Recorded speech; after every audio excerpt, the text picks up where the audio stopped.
안녕하세요. 영화평론가 이동준입니다. 채널 CGV 무비톡. 2013년 벽두에서 극장가를 뜨겁게 달구고 있는 영화죠. 베를린 개봉을 기념해서 두 분 특별히 모셨습니다. 유승환 감독님과 하정우 씨입니다. 어서 오세요. 안녕하세요. 반갑습니다.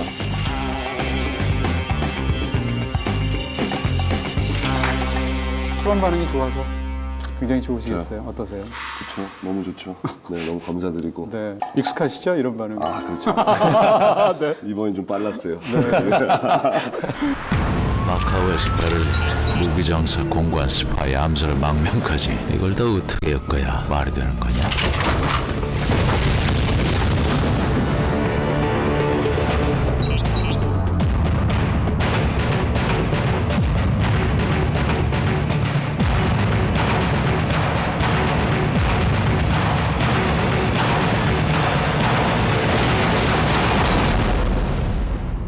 한 배우의 특정한 스타일의 연기에 대해서 대중이 이렇게까지 관심을 끄는 걸 처음 느끼거든요. 먹방 얘기인데요. 네.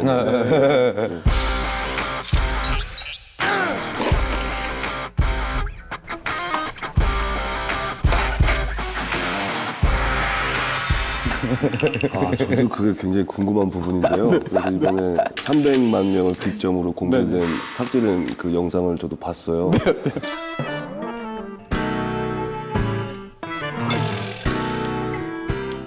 제가 제 자신을 봐도 제가 남들보다 유난히 입을 많이 움직이는 것 같더라고요. 와, 저거는 영화의 흐름에 방해가 왜 삭제했지?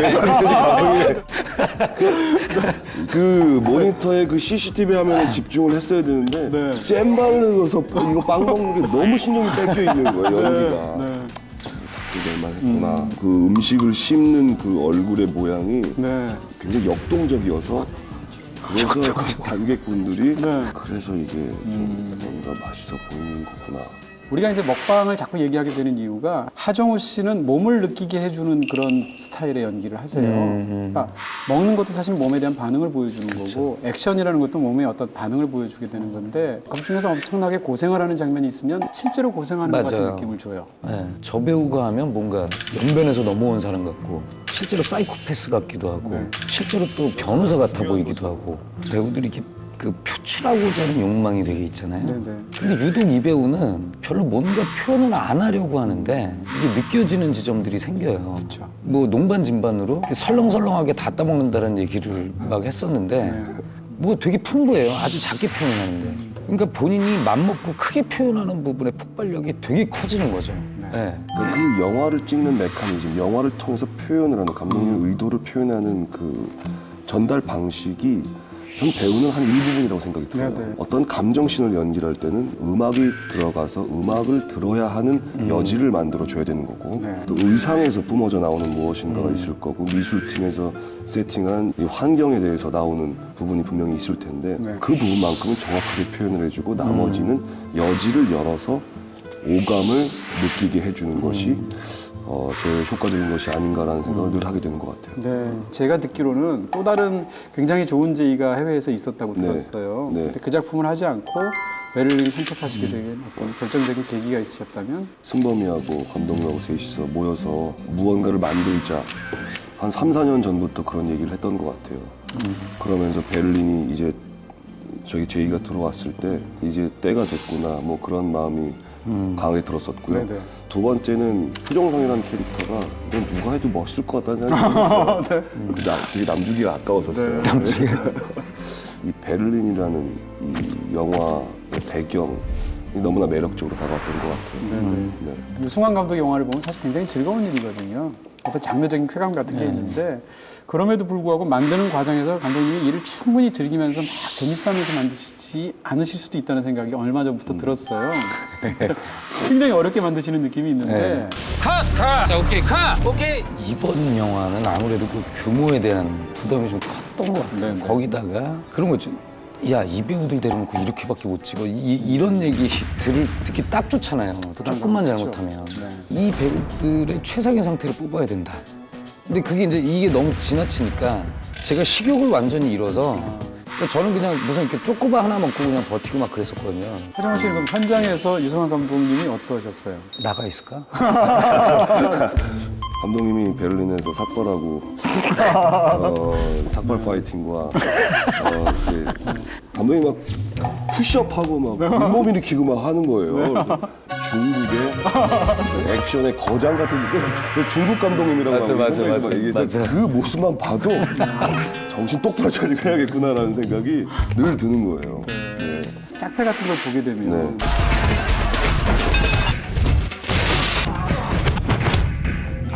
나는 진짜 베를린에서 액션을 하면 죽었구나. 물론 들었죠. 네. 그것 때문에 작품을 고사한다라는 거는 조금 제 자신이 용납할 수 없었던 부분이었기 때문에 그냥 마음을 먹고 잠깐의 조금 생각이었지만 근데 이제 영화를 보면서 그 생각이 듭니다. 강동임 영화에서 액션의 순간에서 진짜 중요한 건 타격의 순간이 아니라 맞는 쪽이거든요. 네. 그렇죠. 액션에서 어떤 처절함, 힘이 더 이상 안 남았는데 그 안 나가는 펀치를 내밀었을 때 그런 피로감, 이제 하정우 씨랑 굉장히 잘 맞는 부분이 있어요. 근데 이제 아무리 잘 맞는다고 해도 배우는 힘든 거잖아요. 집안에서 싸우는 장면 같은 경우에 이 배우가 모니터를 보면서 이 배우 본인이 욕심이 나는 거예요. 그러니까 순수하게 그냥 영화 보는 사람으로서 이게 파이팅이 생기니까 이게 강도가 점점 세지는 거죠. 다 사람이 하는 일이기 때문에 본인이 통증을 느끼고 고통을 느끼기 시작하면 사실 의욕이 깎일 수밖에 없거든요. 예. 어떻게 보면 이건 너무 힘들다. 이것까지 해야 되나 라는 마음을 들지 않으려고 사전에 저는 싹을 잘라버렸었어요. 스턴트가 모서리에 찍히는 풀샷을 찍었다. 그러면 그 다음에 또 계속 이게 쌓이는 거잖아요. 에너지와 피로도가. 그러면 저도 그 옆에서 같이 호흡을 하면서 이어나가야겠다.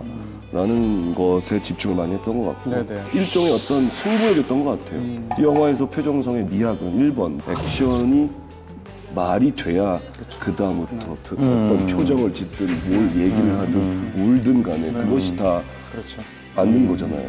뭔가가 그럴싸하지 않다면 모든 것이 다 힘을 잃어버리는 부분들이기 때문에 제일 많이 집중을 했던 것 같아요. 아니 실제로 숙소를 가면 베를린하고 그 라트비아 리가에서 생수통을 가지고 이렇게 바벨 같은 걸 만들어 놨어요.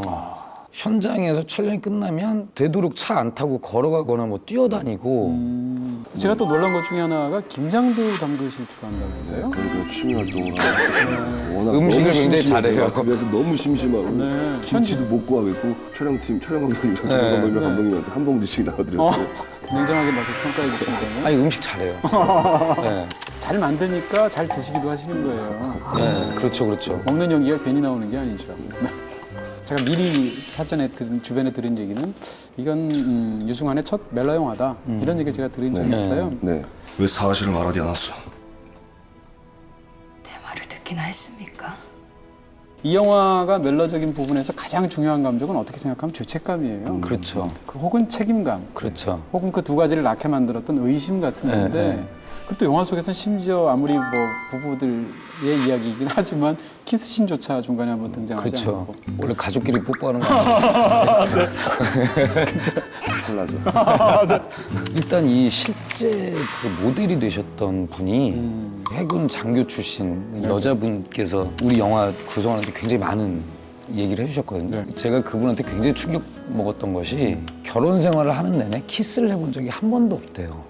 자기 군에서의 얘기를 할 때 남편분이 잠자리에서 듣기 싫으니 그만하라. 내가 자네를 고발할 수도 있다. 이 얘기를 직접 들었다는 거예요. 우리 영화 대사에도 나오는데 당이고 인민이고 조국이고 뭐 다 나를 의심할 수 있어도 당신만은 그러지 마. 근데 우리가 왜 살다 보면 그런 경우 있잖아요. 있죠. 다 나한테 손가락질하고 뭐 해도 당신은 내 편일 줄 알았는데 그거에 상처받는 거잖아요. 저는 그런 감정이 되게 중요하다고 봤고 거기서 뭔가 이렇게 키스라도 한번 뭐 이런데 어떤 분은 거기서 그냥 돌아가니까 저게 진짜 부부라고. 그래서 이 영화가 기혼 관객의 반응이 더 뜨겁군요. 네, 그렇죠. 이건 또 딴 얘기가 될 수도 있지만 참 연정이와 너무 잘 어울린다라는 생각이 들었었어요. 전지현이라는 배우를 그동안 상업 광고나 만들어진 이미지가 있는데 직접 전지현을 코앞에서 봤을 때 그냥 배우 전지현이 아니라 인간으로만 보이고 그것이 연정이로 보이면서 굉장히 마음이 많이 가더라고요. 그렇게 후반부 촬영 갈 때까지 쭉 쌓아왔던 그 지현 씨와 유대 관계가 네. 또한 연기에도 많은 도움이 됐던 것 같아요. 사실 이제 유승범 씨 같은 경우에 동생이기 때문에 오히려 더 말을 못하는 부분도 있지 않나요? 부당거래라는 영화가 네. 저도 그렇지만 유승범이라는 배우한테도 좀 분기점이 된 것 같아요. 유승범이라는 배우는 또 정우 씨하고는 스타일이 되게 달라요. 정우 씨는 자기의 컨디션과 에너지를 되게 잘 배분할 줄 알거든요. 유승범 배우 같은 경우는 아예 그냥 현장에서부터 그렇게 있어야 본인이 이제 좀 마음이 편해지나 봐요. 네, 네. 나는 악이니까. 일종의 메소드 연기 비슷한 거죠. 네. 네. 이를테면 농가에서 벌어지는 둘의 에너지가 막 이렇게 폭발할 때 있잖아요. 그러니까 그때 이제 그게 참 신기했어요. 싸움 붙여놓고 이렇게 지켜보는 맛도 재밌고. 네. 한석규 씨 같은 경우에 사실 이번에 제가 영화를 2번 봤는데 두 번째 볼 때 특히 좋았던 장면이 형님이 왜 지금까지 이러고 있는 줄 알아요? 사람이 좀 불편하거든.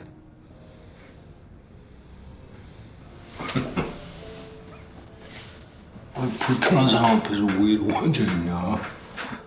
알았어, 꺼질게. 그런 연기도 굉장히 좋았는데 한석규 씨는 영화를 다 찍고 나서 어떤 느낌이 드셨습니까? 한석규 선배님은 촬영하는 내내 네. 예를 들면 그런 거예요. 뭐 그 식당에서 좀 술을 한 잔 마셨다고 하면 아, 내가 8월에 크리스마스 할 때 술에 취해서 뭐 이러고 총을 들고 계시면 뭐 이렇게 휘리고 드럼통 앞에서 막 불 태울 때는 불이 확 올라오면 아이 초록물고기가 생각나네. 그러니까 그 자체로 한국 역사군요. 네, 너무 많은 경험이 있으시니까 현장에서 본인 스스로가 자기 자신하고 싸우시더라고요 보면. 네. 제가 깜짝 놀랐던 거는 실제로 영화가 주요 48시간 안에 벌어지니까 네. 잠을 안 주무시고 나와요. 나이가 들면 잠이 없어집니다. 그 영화 속 상황에 맞추기 위해서 네, 보면 저는 영화 끝나고 나서 배우 한석규보다 좀 민간 한석규에 대한 궁금증이 좀 더 생겼어요. 어찌됐건 하정우 씨는 이제 베를린이라는 이 큰 프로젝트 영화 또 이제 많은 사랑을 받고 있잖아요. 이 영화를 통해서 다른 건 몰라도 내가 이거 하나 정도는 배운 것 같다. 처음에 이 영화에 대해 생각을 했을 때 액션이 저에게 많이 부담이 됐었나 봐요. 격려와 칭찬을 해주셔서 네. 어떤 이러한 액션 배우로서 또 이러한 액션 영화에서의 어떤 자신감이 좀 생겼어요. 그냥 다음에 할 기회가 또 생기면 더 잘해야 되겠다. 영화 베를린의 개봉을 기념해서 마련한 채널 CGV의 무비톡. 네. 오늘은 베를린의 감독 유승환 감독님 그리고 또 하정우 씨를 모시고 즐거운 이야기 나눠봤습니다. 수고 많으셨고요. 다음에 또 좋은 작품으로 만나 뵙겠습니다. 네, 네, 감사합니다. 수고하셨습니다.